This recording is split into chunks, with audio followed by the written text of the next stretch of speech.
Hekk kif bdiet il-kumpilazzjoni dwar sejba ta' droga lesta traffikar ingħad fil-qorti li droga nstabet fis-suffett tal-Kamra ta' Lukanda f'Taslima u b'kollox instabu 88 kapsula bid-droga. Gerson Abjaka jinsab akkużat li traffika 1.2 kg ta' droga kokaina.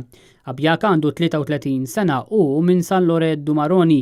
L-ispettur mill-iskwadra ta' kontra droga Kevin Police qal quddiem il-Maġistrat Neville Camilleri kif il-Pulizija rċevit informazzjoni li Abjaka kellu droga fil-kamra tal-lukanda tiegħu. La darba l-Pulizija kellha l-mandat tal-tfittxija fil-kamra tiegħu, id-droga nstabet fil-kamra tal-banju. Minn barra droga nstabu wkoll 125 euro fi flus kontanti.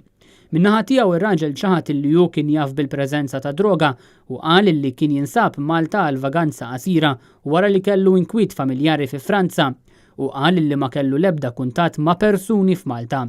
Il-qorti kienet informata wkoll li r-raġel irrifjuta li jagħti l-passwords tal-mobile tiegħu u l-marki tas-swaba u kien hawn li ġie arrestat.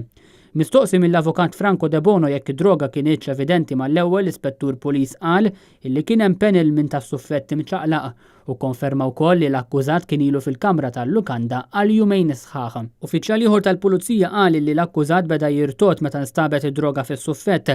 Il-każ ikompli nhar it-tlieta.